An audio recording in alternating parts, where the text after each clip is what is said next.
Halo, salam kuliah desain. Oke, lama nggak upload video ya, karena ini semester baru. Kita mau bahas tentang satu tema khusus, yaitu desain exhibition ya.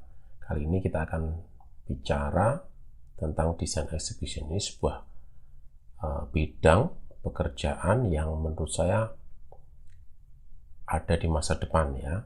Pasti lama-kelamaan banyak toko-toko mungkin tidak ada, berganti toko online, tetapi exhibition diperlukan karena dia memiliki ruang untuk mencoba mendekatkan konsumen dengan masyarakat dan sebagainya. Kita akan coba bahas satu persatu apa itu desain exhibition. Nah, untuk memulai perbincangan kita tentang desain exhibition, akan saya mulai dengan membahas tentang tipe-tipenya ya, jenis-jenisnya pekerjaan di bidang exhibition. Jadi ada beberapa hal yang mungkin akan bersinggungan dengan teman-teman calon desainer ini, para desainer, untuk desain exhibition itu apa saja yang dikerjakan ya.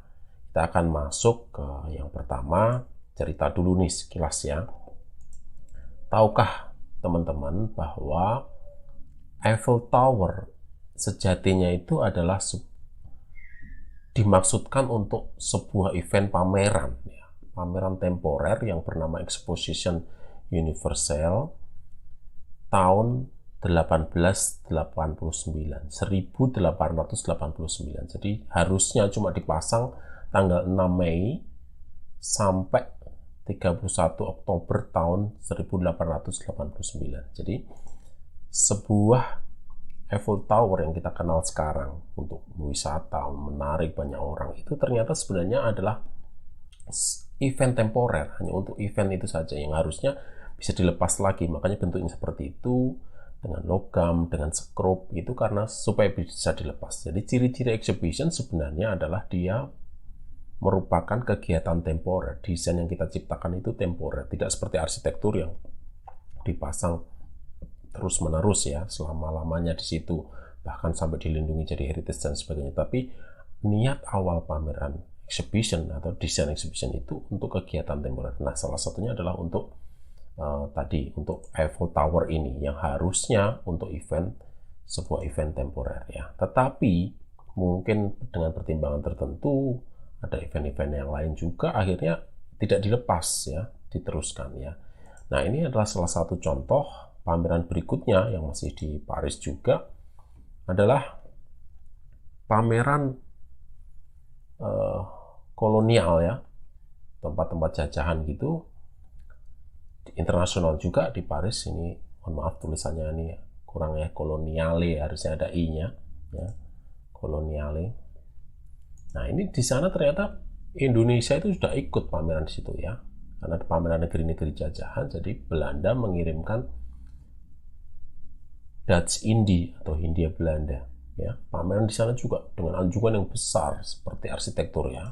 Nah, mungkin teman-teman bisa browsing sendiri foto-fotonya ya. Kalau ini gambarnya, gambar perspektifnya, ada foto-fotonya juga, boleh dicari aja di internet. Pameran Dutch Indie atau Netherlands Indie, Hindia Belanda waktu di Paris tahun 1931 ya. Di sana ada pameran juga ya. Jadi pameran ini yang pertama adalah sifatnya expo ya. Jadi seperti tadi yang untuk Eiffel Tower tadi adalah sifatnya expo, pameran besar. Biasanya setiap stand kita sebut sebagai anjungan atau pavilion ya. Nah, ini contoh World Expo tahun 2015 yang ada di Milan ya. Ini ada yang di atas itu adalah stand Indonesia, anjungan Indonesia, bawahnya adalah anjungan Malaysia ya. Memang tahun 2015 itu stand Indonesia atau anjungan Indonesia tidak terlalu besar ya, tetapi kita ikut di situ. Pada tahun sebelumnya 2010 itu yang di Shanghai, stand Indonesia sangat besar ya. Biasanya 5 tahun sekali event ini, selalu Indonesia juga ikut ya.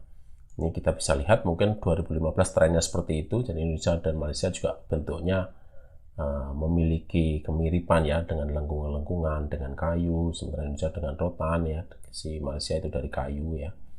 Ini adalah desain keikutsertaan Indonesia dan Malaysia dan negara-negara lain di dunia, biasanya 1 tahun itu event pamerannya adalah di Milan ya. Untuk tahun 2020 harusnya, kalau nggak ada pandemi ya, itu expo-nya akan diadakan di Dubai ya.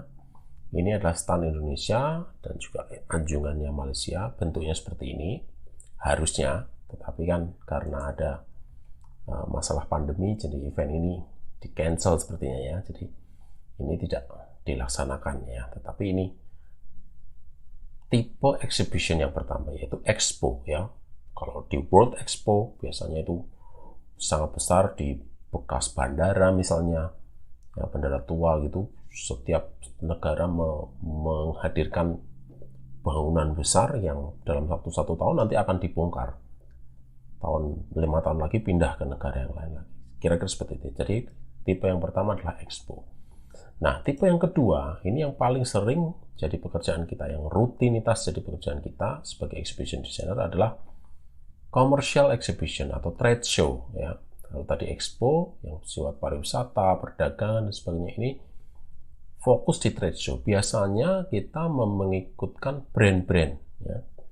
Brand produk tertentu. Ini sebagai contoh misalnya booth-nya Mercedes-Benz dan juga Volkswagen atau VW ya. Jadi di sini kita melihat pameran ini memperkenalkan suatu produk atau layanan ya di sebuah gedung pameran tertentu. Misalnya kalau di Jakarta itu ada di JI Expo ya, Kemayoran, di Jogja ada Jogja Expo Center, dan di kota-kota lain mungkin punya space pameran yang lain juga ya. Ini yang paling sering kita kerjakan. Nah, tetapi perlu diingat bahwa yang berikutnya, bahwa pameran komersial atau trade show tidak harus menjual produk secara langsung ya. Sebagai contoh, ini adalah pamerannya Spotify dan Netflix ya, di mana produknya itu adalah produk layanan, kita berlangganan di rumah dengan handphone atau dengan televisi. Kita bisa berlangganan musik lewat handphone kita, atau Netflix ya, berlangganan film di televisi di rumah kita, melalui smart TV dan saja ya. Nah, ini kan berarti di pameran kita tidak berjualan secara langsung ya. Tugas desainer tidak membuat Netflix atau Spotify ini laku di tempat itu, di tempat pameran, tetapi bagaimana kita memperkenalkan suatu jasa atau layanan ini sehingga orang bisa mencoba dulu dengan gratis. Kan kita sebenarnya download Netflix atau Spotify itu kan pasti ada paket gratisnya berapa bulan awal ya. Kalau Spotify itu gratis tapi ada iklannya. Nah, di sini mungkin ada kegiatan meyakinkan konsumen agar setelahnya kita bisa berlangganan sendiri ya. Jadi tidak melulu, di sini saya tuliskan tidak melulu bersifat sales ya atau penjualan, tetapi bersifat marketing ya, memperkenalkan, memasarkan produk ini. Produknya kebetulan bukan produk barang, tetapi ini adalah jasa atau layanan ya. Nah, yang berikutnya, dalam suatu trade show atau commercial exhibition, desainer exhibition tidak harus mendesain satu brand saja yang memesan kita, tapi juga bisa di-hire oleh event organizer-nya. Jadi kita sebagai desainer exhibition itu bisa juga mendesain keseluruhan ruang pameran, bukan per merek ya, tetapi eventnya. Ini sebagai contoh, ini acaranya adalah IFINA ya, Indonesian Furniture ya, pameran furniture di Jakarta. Kalau di Jogja itu ada Jivina namanya. Jadi kita mendesain gate-nya, mendesain stand-stand yang diikuti oleh UKM. Jadi setiap stand mungkin kita samakan dan sebagainya. Seperti itu ya. Jadi kita tidak harus mendesain satu brand saja, tetapi mendesain secara keseluruhan, dan yang meng-hire kita bukan brand tetapi event organizer-nya. Jadi bisa seperti itu ya. Yang berikutnya adalah juga yang mungkin akan kita tangani ya, meskipun tidak sering ya, juga pameran di museum atau galeri ya. Di museum atau galeri ya. Jangan membayangkan museum atau galeri yang di Indonesia yang biasanya itu ya ada barang ditata, dikasih teks gitu saja, dibungkus kotak kayu. Bukan seperti itu ya. Kalau kita ke luar negeri, biasanya museum itu tempat yang ramai sekali pengunjungnya, Tiap kota pasti ada, dan biasanya tugas utama dari kita desainer saat merancang pameran untuk museum adalah to caring collection ya. Jadi koleksinya ini yang penting ya. Merawat koleksi ya. Biasanya kita juga urutkan itu urutkan berdasar tahun ya, urutkan berdasar berdasar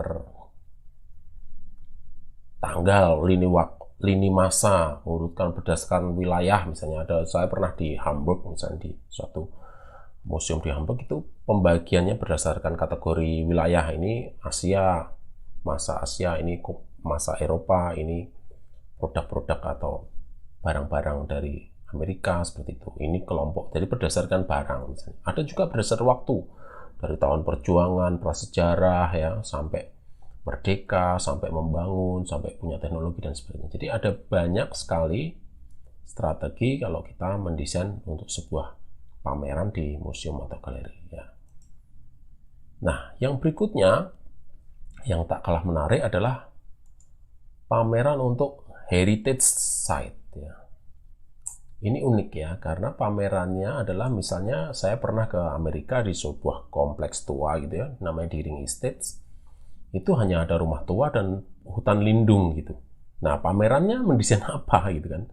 Nah, kebanyakan di event seperti ini kita mendesain sign system ya, mendesain suatu tempat atau penanda untuk kita bisa melihat lebih lanjut pameran tentang site itu, tentang situs itu, situs bersejarah itu ya. Di situ saya misalnya pernah berada di Deering Estate, itu ada bangunan tua dan juga ada hutan lindung. Jadi pengunjung akan diajak melihat-lihat hutan lindung dan melihat-lihat rumah tua yang punya koleksi-koleksi. Sehingga desainer exhibition perannya di mana? Ya seperti di sini. Kita mendesain informasi seperti ini ya. Misalnya contoh yang lain lagi, kita mendesain informasi seperti ini ya. Informasi, oh di sini itu pohonnya apa saja, bangunan ini didirikan kapan, oleh siapa, dulu sejarahnya gimana, cara pertama datang ke sini seperti apa. Jadi ada banyak informasi yang sebenarnya bisa kita lakukan ya sebagai desainer exhibition. Nah, ini berikutnya juga masih terkait heritage site ya. Misalnya ini di gedung kampus ya, ini sebenarnya kampus jadul gitu, kampus desain namanya Bauhaus ya di Dessau. Kebetulan saya juga pernah ke sana juga tahun 2019. Saya ke Jerman, saya ada pekerjaan di Hannover, tetapi harus ke Bauhaus ini 5 jam ya, sekitar 5 jam. Saya harus ke sana 5 jam naik kereta ya, tapi tidak rugi ya. Tempat ini adalah tempat bersejarah di mana desain itu lahir ya. Desain itu mulai diakui, desain itu mulai dilegalkan dari asal awalnya cuma craft ya, sekarang menjadi desain. Nah, di sini pamerannya adalah pameran gedungnya itu, bukan pameran barang-barang atau benda-benda, tetapi kita mendesain sebagai desainer pameran akan mendesain supaya orang tuh mengetahui ya gedung ini dulunya seperti apa gitu loh ya. Misalnya contoh gedung ini yang ada tulisannya Bauhaus yang sangat terkenal ini. Ini sebenarnya letaknya di belakang ya, tidak di depan justru. Jadi kalau kita masuk itu sebenarnya dari gedung yang putih tengah. Jadi di situ ada kayak jembatan gitu, kita sebenarnya masuk dari arah sana ya. Arahnya masuk seperti itu ke gedung ini dari stasiun di Dessau ya, jalan kaki aja ini dekat dengan stasiun, saya pernah ke sana. Nah, sebagai desainer exhibition kita kan membuat, kalau bahasa Jawanya itu tetenger ya, penanda lokasi ya, bahwa ini tempat yang layak untuk spot fotonya. Oh di sini loh, dari sini ya misalnya. Jadi saya punya nih foto yang di dekat tulisan Bauhaus ini, dan ternyata ini agak di belakang, jadi kalau orang nggak tahu mungkin kelewatan, karena ini sebenarnya gedung bagian belakangnya, bukan bagian depannya kalau di kampus Bauhaus ini.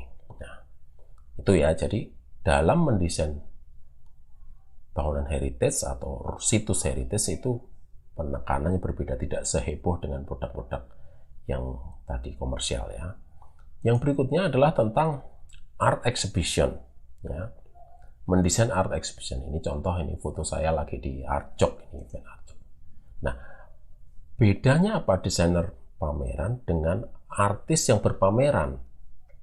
Ya, seniman yang berpameran. Seniman akan berfokus pada karyanya, karya yang akan dipamerkan.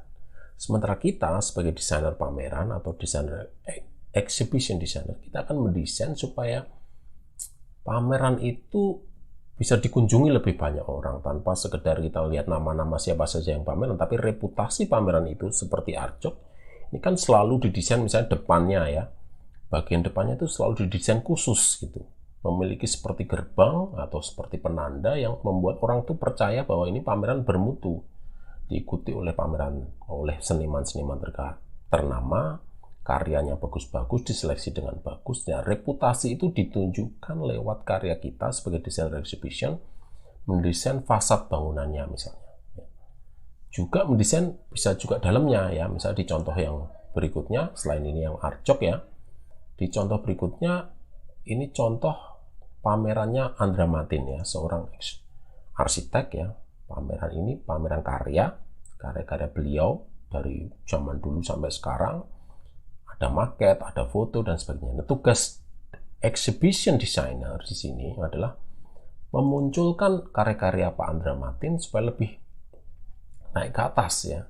Meskipun ini pamerannya di bangunan tua, karena karya Pak Andra Matin ini adalah biasanya beraliran modern yang sangat simpel, kotak dan sebagainya, polos, maka desain pameran dibuat seperti ini ya. Dari pintu masuk saja udah berbeda sekali dari bangunan aslinya yang bangunan kolonial. Ini ada kotak kayu besar seperti itu ya, nama pamerannya perihal, ada teks kuratorialnya, begitu masuk seperti apa, kita rancang semuanya putih, maket arsitektur yang putih itu ditata sedemikian rupa. Nah, disitulah peran exhibition designer.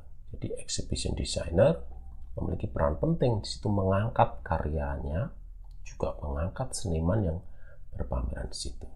Oke, itu ya. Jadi ada banyak sekali macam-macamnya exhibition design, apa saja yang bisa kita kerjakan, macam-macam. Tetapi yang paling banyak memang nantinya adalah di trade show, yang paling banyak ya. Setiap bulan, kalau nggak ada pandemi, harusnya ini setiap bulan pasti ada pameran tuh di Jogja Expo Center, di JI Expo, Kemayoran, di Singapura Furniture Fair dan sebagainya. Selalu saja ada event yang membutuhkan seorang exhibition designer ya. Itu terakhir dari saya sebelum masuk ke materi-materi selanjutnya tentang exhibition ya. Ini ada banyak buku yang bisa teman-teman cari informasi. Kalau memang tertarik di bidang exhibition, siapkan kerja cepatnya, karena exhibition identik dengan sprint ya, pelari yang cepat, bukan pelari yang maraton. Kerjanya lembur, segera dipasang, segera dibongkar, segera bayaran. Gitu, salam exhibition design, salam kuliah desain.